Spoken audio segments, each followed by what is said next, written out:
Mohsin has a rare genetic disease which is gradually destroying his body. He was born with it because his mother and father are first cousins. More than half of British Pakistanis marry their first cousins. Tonight on Dispatches, the tragic consequences of a cultural practice that is devastating children's lives.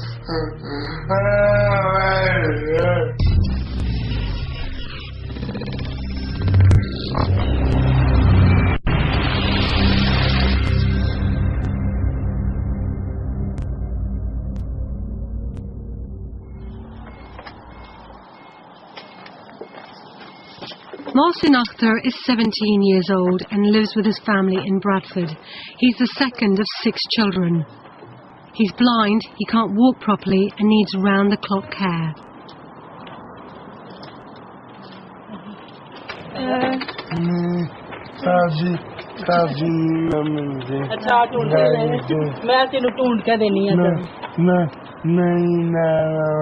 अच्छा अभी अब्बू आते हैं ना हैं अब्बू आते हैं ना फिर चलते हैं अच्छा चला क्या कह रहा है गाड़ी चलानी है गाड़ी लेके देनी Mohsin is losing his hearing. His speech is seriously impaired and he understands little of what's happening around him. Aunty आई है आंटी बोल दी है Mohsin is obsessed with the idea of driving, not realizing this will never be possible.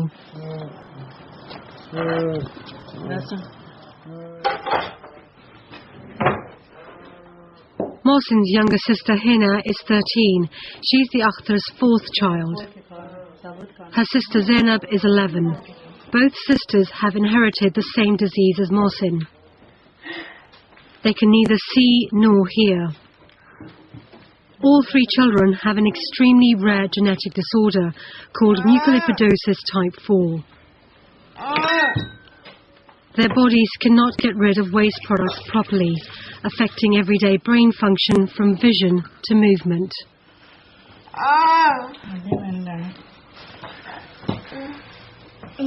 क्या लेना है तो ये खानी है ब्रेड खानी है ये खानी है दोनों बिल्कुल ही ब्लाइंड है इसको थोड़ा सा लाइट ऑन और ऑफ इसको पता चलता है ये तो मेरे ऑलमोस्ट हो चुकी है ब्लाइंड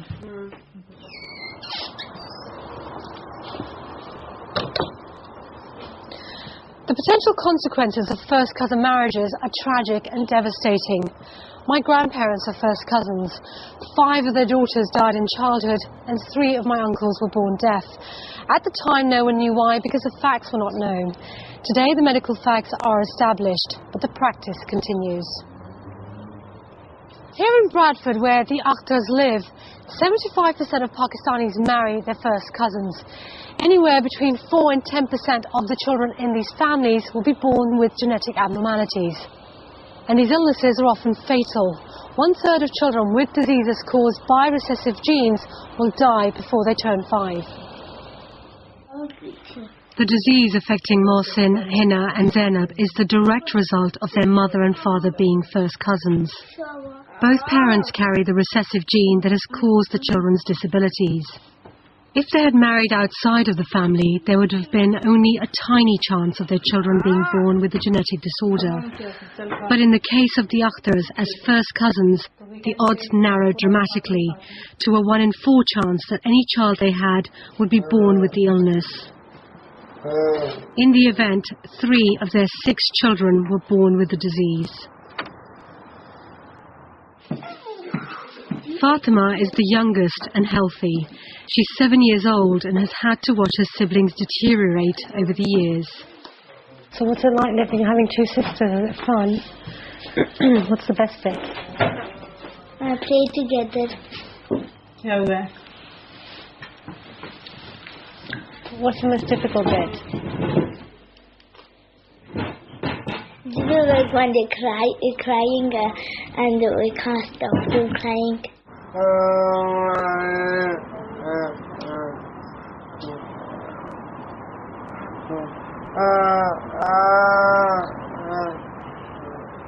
You upset इतना क्यों होता है?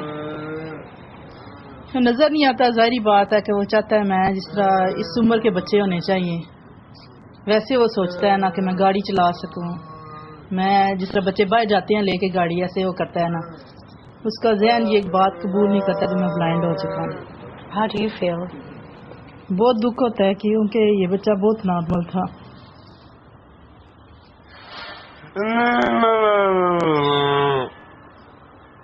अगर ये बच्चे नॉर्मल होते तो अपने अपने घर के हो जाते, वक्त के साथ साथ अपना आप संभाल लेते. तो एज वाइज तो मुझे बहुत मुश्किल महसूस हो रहा है ना, मैं कैसे इनको करूँगी deal.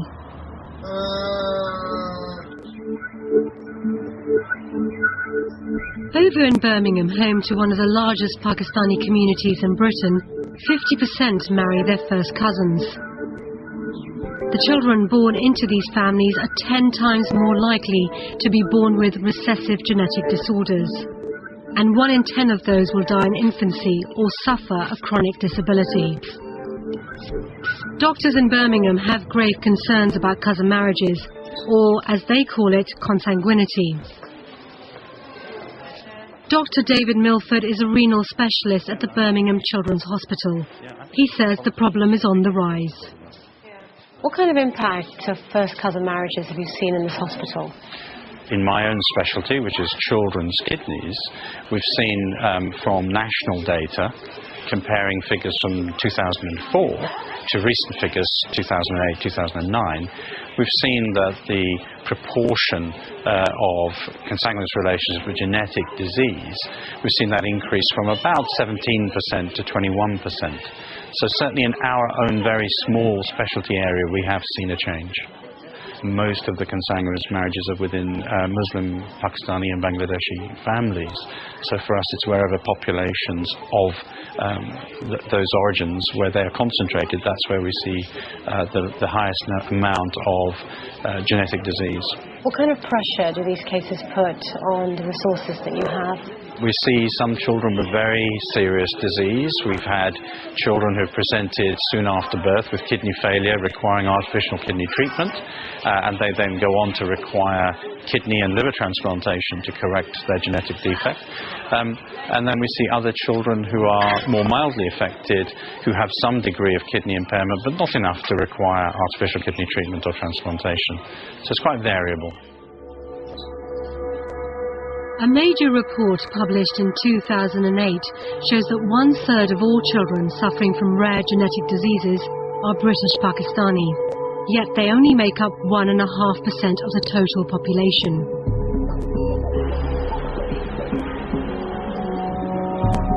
More than 70 published British scientific studies have shown that cousin marriages lead to an increased chance of having a child born with a rare genetic disorder. A significant number of these children will have serious kidney or liver problems.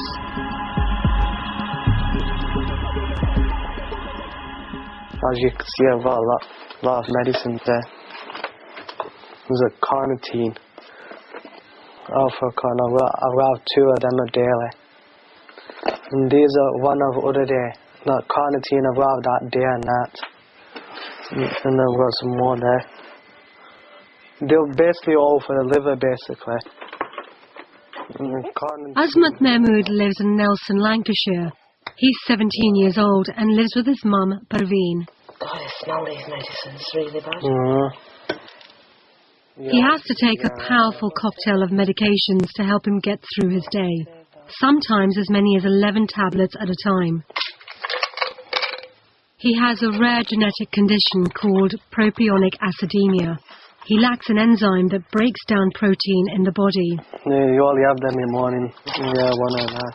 Azmat was diagnosed at 15 months old and was one of the youngest children in the UK ever to have a liver transplant. And that's it. Put them back. And I've had my medicine and I've scarlet water. These medicines are a lot strong, so it can make you a bit hyper sometimes. So a lot of medicines I've got to keep. If I don't have them, then I can feel a bit weird sometimes, not myself. So it's important that I have them.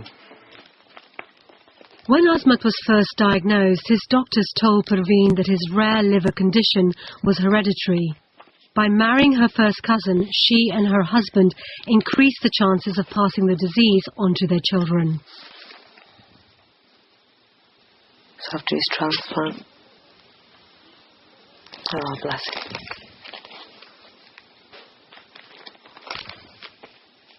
It was when he was born. Just he wasn't drinking his milk and things and he was lethargic.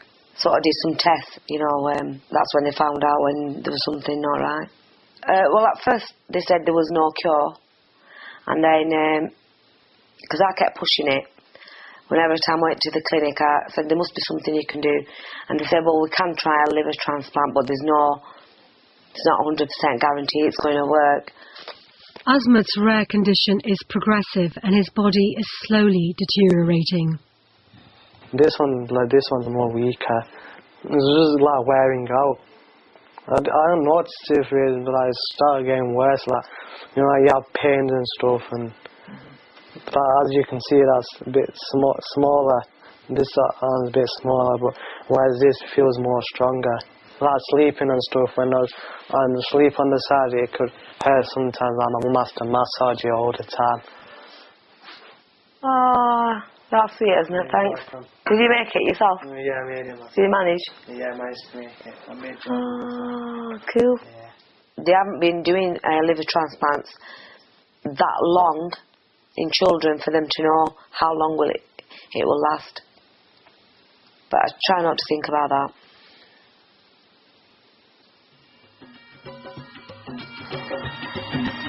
Cousin marriages have been a long-established cultural tradition amongst many British Pakistani families. But it's not just within this community. In the past, the British royal family married their first cousins too.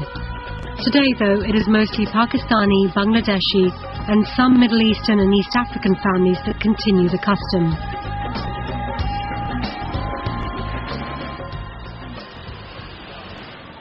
Shafkat Mirza is a journalist and has lived in Sheffield with his family for the last 30 years. He invited me to his local community centre to meet friends, some of whom are married to their first cousins. They said they've never experienced any health problems. Is it a good patch? Oh, yes. In Sheffield, we've got about a population of about 25,000 Pakistanis living. What's your view about cousin marriages? For 800 years, we prefer to marry within our families. May not be the first cousin, maybe the second cousin or third cousin, but we marry. I am married for the last 25 years successfully with my first cousin. And I've got 5 children, and thanks to Allah subhanahu wa ta'ala that they're all fine and well. I'm married to my first cousin. You know, I've seen many benefits of it. You're in the same circle of relatives as your partner, and they have a real understanding and often probably go that extra mile. My wife is my mother's sister's daughter. Yeah, we are cousins, but you know what I mean? Allah subhanahu wa ta'ala, thank you, my children, all 3 are healthy. So would you encourage your children to marry cousins? If they want to.